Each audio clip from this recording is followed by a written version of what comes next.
Pak Dokter ke narasumber. Jadi kan di spiritual itu di budaya kita ini kan spiritualnya apa sih hakikatnya omongan ini semua gitu. Mungkin Pak Artana bisa bantu hakikat yang kita bahas hari ini ya, shifting paradigma ini buat kerama-kerama di Bali apa? Kira-kira bisa pakai bahasa yang lebih sederhana sehingga nyama-nyama kita paham semuanya gitu. Kira-kira. Silakan.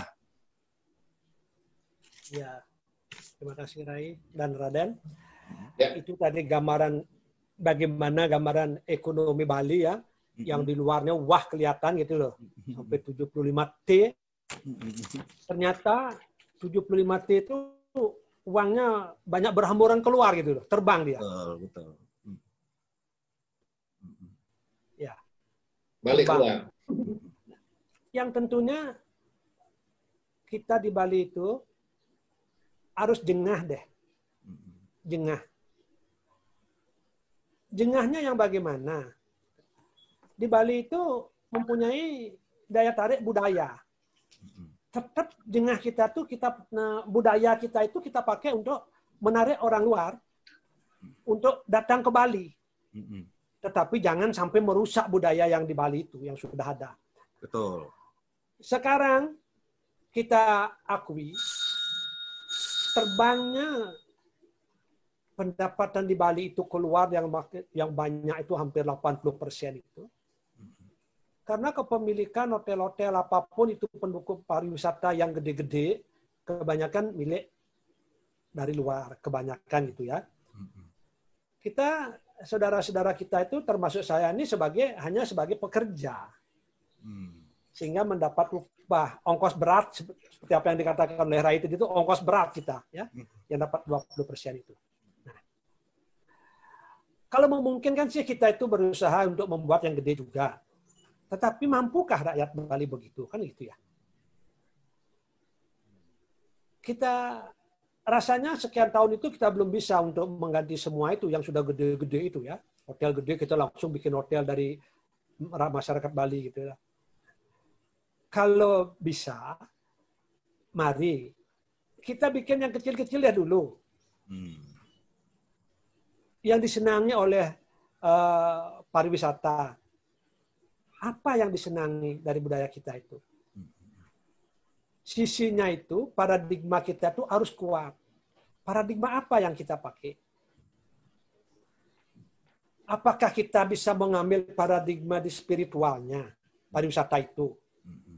Yang orang Bali tidak kalah loh di bidang spiritualnya. Waktu ini saya lihat di Instagram Bapak di FB itu, turis-turis dari luar negeri berebutan bahasa Bali, semua mengaku pintar bahasa Bali, dia saling ledek kan dia. Artinya apa itu? Dia senang sekali dengan budaya bahasa kita itu, biarpun kasar dia juga menikmati kekasaran itu. Nah, kalau bisa itu dikondisikan, dimiliki oleh orang Bali, disenangi orang-orang Bali yang secara kecil-kecil itu, tidak besar-besar itu, ya, dimiliki oleh orang Bali itu, disenangi oleh orang luar, tidak menutup kemungkinan kita akan bisa mengurangi dana yang keluar itu. Contohnya, dulu sudah pernah saya dengar itu, rumah-rumah yang ada di Bali, yang ditempati orang Bali itu, ya, diberikan saja tamunya nginep di situ. Anggap dah itu hotel 2 kamar gitu loh. Homestay ya. Homestay itu. Kan ada APP-nya. Ya kan ada begitu. Aplikasinya ada. Tinggal aturannya bagaimana sekarang. Dan efek sampingnya apa, itu yang perlu kita pikirkan, kita perlu diskusikan itu. Satu keuntungannya, pendapatan masyarakat secara langsung loh, dapat pendapatan secara langsung dari sewa rumah apapun itu, ya biar jual makanan tradisional langsung di sana. Yang kedua, secara langsung juga keluarga itu bisa adopsi teknologi yang dibawa oleh tamu itu. Contohnya dia langsung bisa ngomong bahasa Inggris di situ, gitulah yang paling gampang dan gitu. Apalagi budaya-budaya yang membuat masyarakat kita itu bisa maju. Tetapi paradigmanya harus spiritualnya Bali itu tetap dipertahankan karena itu daya tariknya. Nah, sekarang saya lihat juga di channelnya Jun itu, ya, Gung Joni itu banyak tamu-tamu yang dipakai sekarang. Waktu ini saya tonton, asik sekali dia itu. Berarti dia suka sekali dengan budaya Bali, memang suka dia gitu loh. Dengan pergaulan dengan orang Bali, dengan budaya Bali, suka sekali dia. Oke, Rai, dari saya sekian dulu. Silakan, lanjutkan.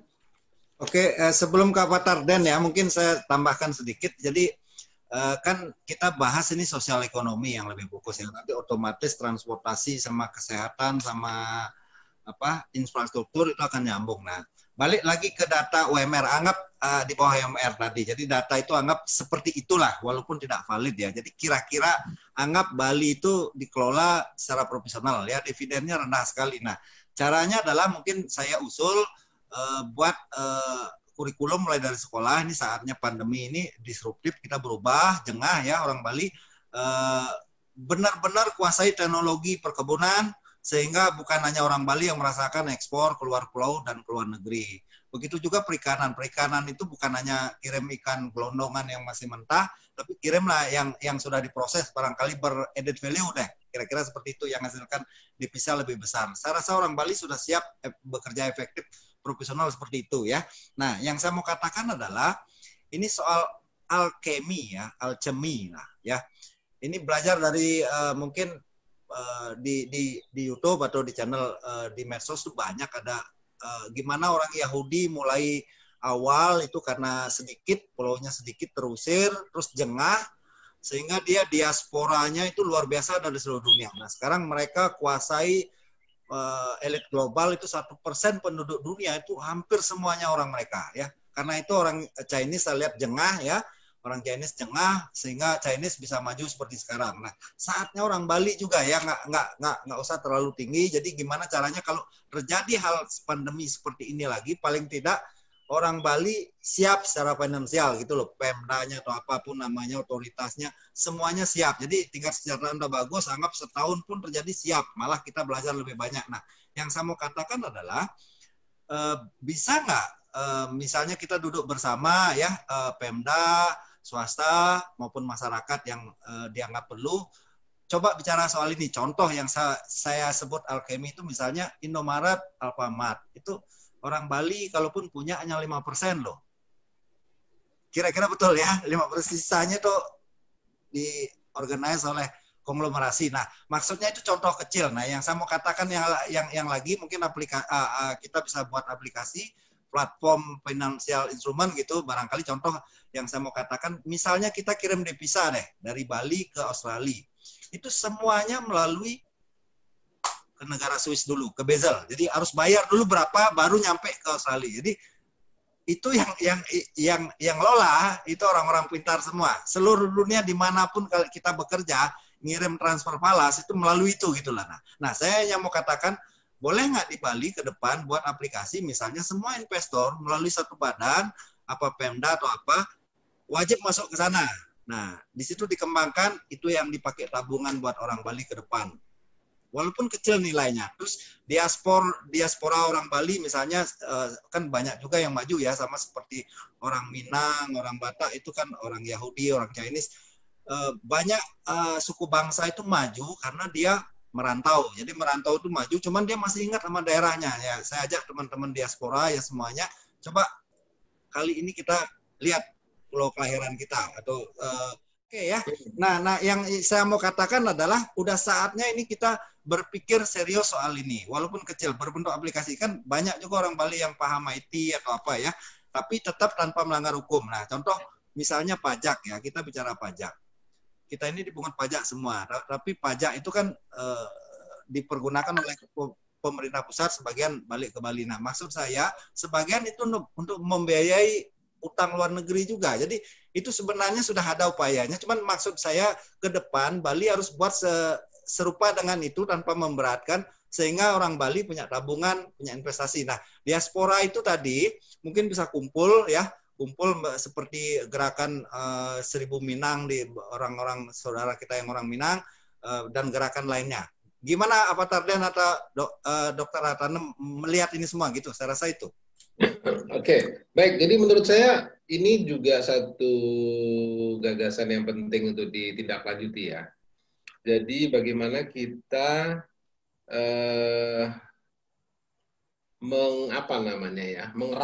mengerahkan semua financial capability dari orang-orang Bali ya, apalagi orang-orang Bali yang sudah cukup sukses di luar sebagai katakanlah tadi istilahnya diaspora itu ya.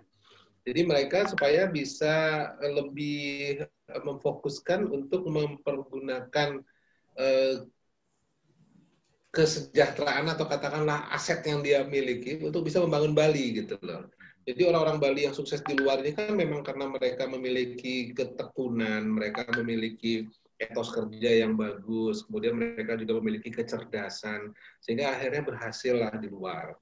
Dan kita memang bangga dengan itu. Tapi perlu dipikirkan agar mereka sekarang ketika sudah mencapai tingkat menengah ke atas, sebagai kelas menengah ke atas, mereka mulai menggunakan kembali untuk bisa mengembangkan Bali. Ya, nah, nanti salah satu target antaranya adalah kita bisa mengakumulasikan sejumlah tertentu sebagai katakanlah tabungannya Bali, apalagi kalau bisa menjadi semacam alkemi tadi, dalam kita bisa sebetulnya kan tidak ada hal yang betul-betul baru di dunia ini. Kita kan bisa sampai satu tahap tertentu atau katakan tingkat tertentu kita bisa mendapat inspirasi dari yang lain ya. Kita mendapat inspirasi dan kemudian kita memodifikasinya sesuai dengan kontekstualitasnya di Bali. Nah, artinya satu hal yang menurut saya garis bawahi penting adalah kita memang perlu berpikir untuk mulai bagaimana mengakumulasi dan membuat modal-modal di Bali ini milik orang Bali, untuk Bali, dari Bali, oleh Bali, untuk Bali, itu menjadi sebuah hal yang memang bisa lebih nyata. Sehingga daya tahan kita terhadap krisis jauh lebih kuat. Bahkan kalau tadi sampai ke agak jauh ya, bisa mengendalikan dan mungkin seperti kasus Swiss tadi, di mana sebetulnya dia menyelenggarakan sebuah jasa finansial di mana setiap orang di dunia akhirnya mau tidak mau harus lewat mereka, dan mereka tentu mendapat sesuatu, tidak sekedar uang lewat-lewat saja. Nah, itu juga bisa ditiru, tapi untuk Bali mungkin menjadi salah satu sentra di katakanlah di wilayah Asia Tenggara, misalnya Bali menjadi salah satunya dan seterusnya. Saya pikir itu penting untuk ini, dan semua stakeholders bisa ketemu untuk itu, untuk bisa mendesain, tapi grand desainnya mungkin perlu dibuat dulu blueprint-nya kemana, setelah itu baru nanti didetailkan lagi. Oke, itu menurut saya. Oke, closing statement dari Dr. Ardana gimana? Silakan. Ya, yang tadi itu idenya Rai dan Raden itu bagi saya tuh bagus sekali ya. Bagaimana diaspora Bali itu bisa membangun Balinya. Yang ada itu, yang pertama itu bagaimana kita di Bali, dari masyarakatnya, pemerintahannya, membuat diaspora kita tuh mau datang ke Bali, mau membangun Bali, mau memindahkan modalnya untuk diinvestasikan di Bali, kan gitu ya? Ya, ya. Kalau orang itu sebelum mau, pasti dia berpikir, bisakah dia ke Bali? Kan gitu sekarang. Bagaimana diaspora kita itu supaya dia bisa ke Bali? Mesti dibuatkan jalan, mesti dibuatkan oleh dibuatkan sesuatu oleh pemerintah kita atau kita-kita yang ada di Bali.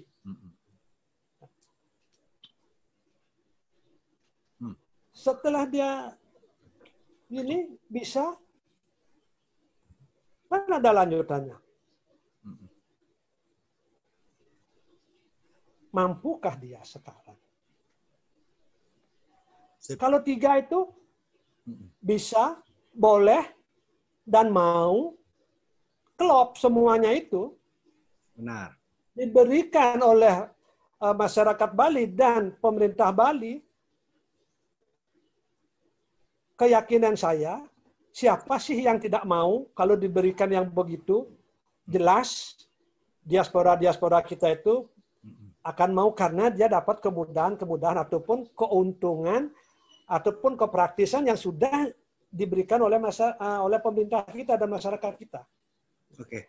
Seperti dikatakan Rai tadi itu, pemerintah kita itu nanti, pemerintah Bali itu sebagai alkemi nanti. Mengumpulkan, ya, mengarahkan, ongkos mengumpulkan itu sebagai tabungan bagi masyarakat Bali. Betul. Nanti kalau odalan nggak usah lagi yuran gitu kan, sudah ada dana. Ya, nggak usah yuran lagi. Seperti itu barangkali. Nggak usah yuran lagi. Salah satunya advantage-nya. Salah satunya begitu. Nah, sekarang perlu juga dipikirkan bidang apa yang akan ditonjolkan oleh masyarakat Bali ataupun oleh pemerintah Bali yang menarik minat daripada diaspora Bali yang ada di luar. Bidang apa? Supaya tahu bidang apa, pasti bidang yang dimaui oleh diaspora kita. Ajaklah diaspora itu komunikasi apa maunya, kan itu ya. Betul. Seperti dibilang Rai tadi itu, mari kita duduk bersama, kan gitu. Apa yang maunya? Karena baik di ide, bagus di ide, belum tentu bagus diimplementasi. Bagus diimplementasi, belum tentu orang itu senang, kan gitu ya. Jadi ujung tombaknya supaya diaspora kita itu mau ke Bali, dia harus senang dulu datang ke Bali, kan begitu. Betul. Ya. Tertarik dulu. Ya tertarik dulu. Pasti ada tertariknya.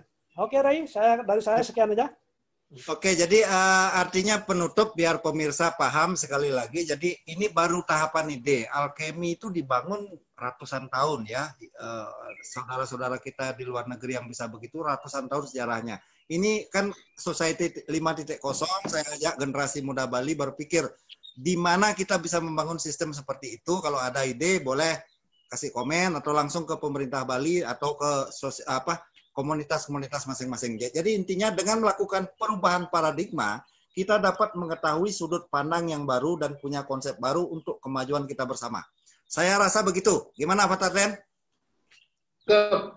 Ya, sip. Oke, kita sudahi edisi kali ini. Nanti kita sambung lagi dengan edisi yang plus minus seperti ini, tapi dengan ide dan tema yang berbeda. Semua terima kasih ya. Terima kasih sudah like, share, subscribe. We got the future burning the past, good and the bad, making it last. We are what I want and I want what I already got.